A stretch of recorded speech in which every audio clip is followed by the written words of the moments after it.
날마다 하나님 말씀 가까이 하는 성도님들에게 하나님의 은혜가 함께하기를 원합니다. 오늘 하나님께 주신 말씀은 고린도전서 2장 1절에서 5절까지 말씀입니다. 형제들아, 내가 너희에게 나아가 하나님의 증거를 전할 때에 말과 지혜의 아름다운 것으로 아니하였나니 내가 너희 중에서 예수 그리스도와 그가 십자가에 못 박히신 것 외에는 아무것도 알지 아니하기로 작정하였음이라. 내가 너희 가운데 거할 때에 약하고 두려워하고 심히 떨었노라. 내 말과 내 전도함이 설득력 있는 지혜의 말로 하지 아니하고 다만 성령의 나타나심과 능력으로 하여 너희 믿음이 사람의 지혜에 있지 아니하고 다만 하나님의 능력에 있게 하려 하였노라. 아멘. 언젠가 이제 우리 교회 바로 현관문을 나가게 되면요, 마을버스가 있지요. 마을버스 정류장. 언젠가 현관을 나가는데 마을버스 정류장에서 서 있는 젊은 두 청년이 교회를 보면서 자기들끼리 하는 말을 들었습니다. 한 청년이 교회는 다 망해야 돼. 굉장한 경멸의 어투로 교회는 다 망해야 돼. 그랬더니 그 여자 청년이 그래, 맞아, 맞장구 치는 그런 이야기를 들은 적이 있어요. 처음에는 청년들 뭐라고 했어? 그건 오해야. 당신들이 몰라서 그런 거야. 교회를 막 변호하고 싶은 마음이 들었지만 그 마음을 가다듬고 가만히 그 청년들의 말을 들어보니 이런 생각이 들었습니다. 아니, 이 땅의 빛과 소금의 역할을 감당해야 될 교회가 왜 이 지경이 됐는가? 바로 오늘 본문의 사도 바울도 고린도 교회를 바라보면서 왜 고린도 교회가 이 지경이 되었는가, 그런 생각을 하고 있지 않을까요? 교회 밖 세상은요, 가장 기본적으로 자아팽창이라는 단어로 세상을 설명할 수 있어요. 자기를 끊임없이 팽창시킵니다. 자신의 욕망과 자신의 자리, 자신의 소유, 자신의 꿈, 자신의 영향력을 계속 확대시키는 자아팽창. 이것이 바로 세상의 가장 기본적인 구조지요. 그런데 교회는 달라요. 교회는 자아팽창이 아니라 오히려 축소입니다. 자기를 비우는 거예요. 어떤 목사님은 내가 죽어야 된다라고 말씀하시잖아요. 그러면서 예수님을 채우고 예수님과 더불어 함께 살고 예수님과 함께 사는 것. 그러니 세상은요, 자기들은 못하지만 교회와 목회자와 성도들에게 우리를 비우고 십자가로 채우기를 그들은 나름대로 기대하고 보고 싶은 거예요. 그런데 오늘날 교회마저도, 목회자마저도, 그리스도인들마저도 세상과 전혀 다름없이 똑같이 교회를 팽창하고 우리의 힘을 확대하고 우리의 영향력을 세상적으로 확대하려는 자아 팽창이 교회 안에도 있기에 세상은 이제 더 이상 교회의 권위를 인정하지 않는, 교회는 다 망해야 돼, 이런 말을 함부로 들을 수 있는 이 지경이 된 것이 아닐까요? 이와 관련해서 디트리트 보네포 목사님은요, 1928년 12월 11일 어느 한 강연에서 이런 안타까운 고백을 했습니다. 그리스도는 대다수 그리스도인의 삶에서 추방된 상태다. 그러니까 예수님을 믿는 그리스도인이 그의 삶에서 예수님을 추방해버렸다. 그저 예수님을 주일 오전으로 추방하고 우리는 일주일에 1시간 정도 추방된 예수님을 면회하는 정도로 우리 신앙을 다 했다라고 말하니까, 그러니까 교회가 지금 이 지경이 됐지 않았는가, 그런 생각을 해봅니다. 그리스도인이 된다라는 것은 가정과 학교와 일터와 벗들과의 만남이 이루어지는 모든 공적, 사적 어디에서나 우리는 하나님의 형상이고 그리스도의 일꾼임을 명심하고 오늘을 살아가는 것, 이것이 바로 그리스도인의 삶이 되어야 합니다. 그러기 위해서 바울은 계속해서 십자가를 붙들어야 된다, 지금 강조하고 있지요. 바울은 유대인들에게 거부를 당했습니다. 그래서 이방인에게 복음을 전하려고 발걸음을 옮겼지요. 그러나 이방인들도 만만치 않았어요. 엄청난 반대를 경험하게 되었지요. 반대자들의 싸늘한 눈을 의식하면서 바울조차도 복음을 전하는데 얼마나 힘겨웠을까요? 그래서 오늘 본문 3절에 보니 바울도 두려웠다라고 고백합니다.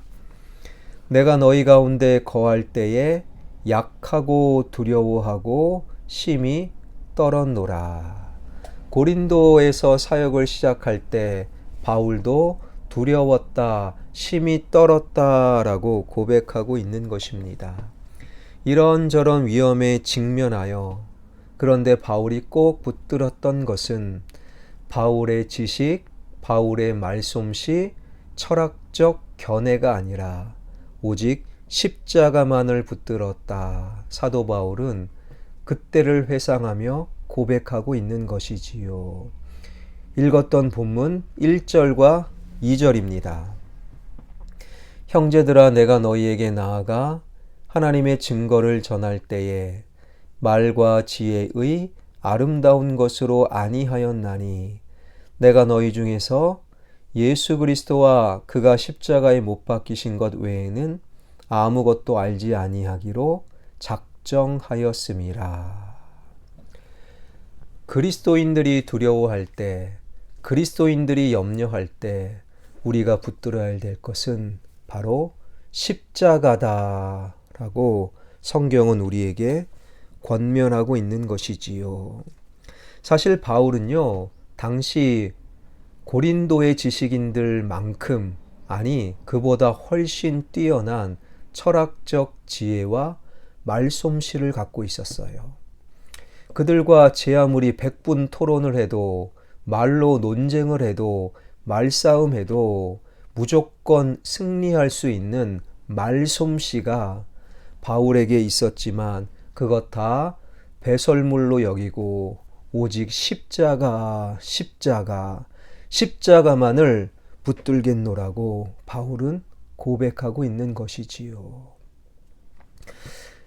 저도 가끔씩 설교를 하고 나서 가끔씩 설교를 되뇌이며 묵상할 때마다 과연 나의 설교 가운데는 십자가가 있는가? 십자가가 빠진 상태에서 단순히 학문적 연구만 있는가? 늘 두려운 마음으로 나의 설교를 회고하는 경우가 많이 있습니다. 여러분의 신앙에는, 여러분의 기도에는, 여러분의 삶 가운데는 과연 십자가가 존재합니까? 십자가는 우리를 지켜주는 부적은 아닙니다. 십자가의 첫 번째 의미는 죽음을 상징하지요. 죽어야 사는 것입니다. 십자가에 죽어야 예수가 사는 것이지요. 그런데 무엇을 죽입니까? 우리의 욕망과 탐욕과 바램과 나만의 생각을 죽입니다. 어찌 그뿐만이겠습니까? 우리의 두려움도, 우리의 걱정도, 우리의 염려도, 우리의 질병도, 우리의 가난도, 우리의 연약함도 십자가에 죽일 때 우리는 강하고 우리는 부유하며 우리는 담대해질 수 있다. 이것이 바로 십자가의 사람들의 놀라운 특징이라는 거예요. 그러면서 사도 바울은 4절과 5절에서 그 십자가를 성령의 능력으로 연결시키고 있습니다. 내 말과 내 전도함이 설득력 있는 지혜의 말로 하지 아니하고 다만 성령의 나타나심과 능력으로 하여 너희 믿음이 사람의 지혜에 있지 아니하고 다만 하나님의 능력에 있게 하려 하였노라. 십자가는요, 반드시 성령님의 도우심과 연결됩니다. 왜 그렇습니까? 십자가는 2000년 전 골고다에서 벌어졌던 2000년 전 과거 이야기가 아닙니다.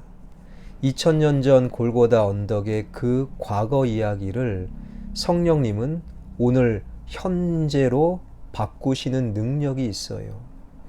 성령의 능력으로 우리는 십자가의 현재를 맛보게 되는 것이지요. 십자가는 예수님을 상징하는 상징물이 아닙니다. 성령의 능력을 경험할 때 성령님을 통해 십자가는 우리의 지금의 삶이 되는 것이지요. 그래서 사도 바울은 십자가를 설명하면서 바로 성령의 능력, 그것을 언급하고 있는 것입니다. 이것은 굉장히 강력한 말이지요. 바울에게 십자가는, 성령의 사람들에게 십자가는 관념도 상징도 사상도 아닙니다. 생명 그 자체요. 오늘 벌어지는 또 다른 골고다 현장이요. 그리고 나의 이야기가 되는 것이지요. 성령의 충만함을 따라 2000년 전 그 골고다 언덕의 십자가가 지금 저와 여러분 우리의 삶의 십자가가 되길 주님의 이름으로 축원합니다. 그런데 고린도 교회와 오늘날 교회를 보고 있노라면 그저 멸시천대 십자가는 주님께 다 맡긴 채 나는 존귀와 영광과 모든 권세만 누리겠습니다. 그러는 것 같아요. 믿습니다 라고 고백하지만 고백에 걸맞는 삶이 잘 보이지 않아요. 예수의 피가 우리를 구원한다고 말하면서도 예수의 피가 전혀 돌지 않는 그러한 삶의 모습을 우리는 살아가는 것 같아요. 우리 마음의 지성소를 차지하고 앉아있는 것이 십자가가 되어야 되는데 그러지 못한 성도들이 제법 많아 보인다라는 거예요.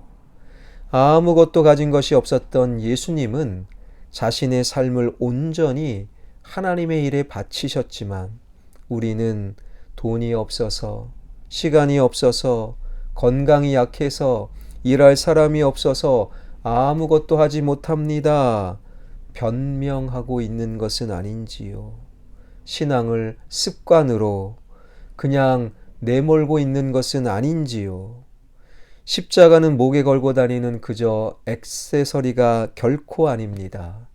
우리의 현재요, 우리의 삶이요, 우리의 헌신이요, 우리의 눈물이 되어야 하는 거예요. 그 근본 정신을 잃은 것을 누구보다도 나는 몰라도 세상은 알아차린 것 같아요. 교회 밖 세상 사람들이 우리에게 보고 싶어하는 십자가를 우리는 못 보여주고 있는 것 같습니다. 그들은 우리에게서 예수님의 향기를 맡고 싶어 하는데 십자가 예수의 향기를 우리는 뿜어내지 못하고 있는 것 같아요. 여러분, 조화에는 향기가 없지요. 십자가 없는 기독교, 십자가가 빠진 교회는 생명을 잃어버린 이미 영적인 조화, 그래서 결코 진짜 기독교, 진짜 교회일 수 없는 것입니다. 오늘 우리에게 필요한 것은 그저 거대한 예배당을 짓고 우리 교회를 세상에 확장하고 팽창시키는 것이 결코 아닙니다. 십자가를 화려한 금으로 장식하는 것이 결코 아닙니다. 그저 교회를 출입하는 우리 성도의 가슴에 예수 십자가의 피가 감도는 것이요, 우리 손에 주님의 못자국, 우리 발에 주님의 못자국이 나는 것, 삶이 따르지 않는 고백은 그저 자기를 속이는 자기 기만에 빠지기 쉽습니다. 여러분은 스스로 속이고 계십니까? 아니면 여러분은 삶으로 십자가를 증명해내고 계십니까? 우리 모두의 가슴에 예수의 십자가 정신이 깊이 아로새겨지며 우리의 손과 발로 나의 십자가를 짊어지고 오늘 십자가를 현재로 살 수 있는, 그래서 십자가의 능력과 하늘의 역전의 구원의 기쁨을 우리 모두가, 내가 있는 그곳에 있는 모든 사람들이 나를 통해 맛볼 수 있는 은혜가 우리 모두에게 임하길 주님의 이름으로 축원합니다. 기도하겠습니다. 살아계신 하나님, 고린도 교회의 모습을 통해 우리 오늘을 바라보게 하여 주옵소서. 고린도 교회는 예배당을 크게 짓고 화려하고 그리고 부유함과 재정적인 능력이 있었습니다. 오늘날 세상의 관점으로 자아 팽창이라는 관점으로 고린도 교회는 성공한 교회였습니다. 그러나 그곳에 십자가가 빠져 있으니 그것은 진짜 교회일 수가 없었습니다. 하나님, 우리 교회에 출입하는 모든 화평의 가족들과 그들의 가정 위에 무엇보다도 십자가가 강력히 함께하길 주님 붙잡아 주옵소서. 십자가로 말미암아 우리 두려움을 이기게 하여 주시고 성령의 충만함으로 말미암아 십자가가 나의 오늘의 현재가 되게 하여 주옵소서. 십자가가 빠진 그저 조화에 불과한 기독교 신앙이 아니라 예수의 향기를 바래는 아름다운 예수의 꽃이 되게 하여 주옵소서. 그러한 우리 교회의 기관과 모임과 부서와 자치회가 되게 하여 주옵소서. 코로나19 그리고 지역개발과 성전 건축 주님 손에 맡겨드리오니 가장 아름다운 길로 인도하여 주옵소서. 우리 가정에 예배가 회복되길 원합니다. 우리 가정에 예수만 섬기는 믿음의 가정 되게 하여 주옵소서. 예수 그리스도의 이름으로 기도하옵나이다. 아멘.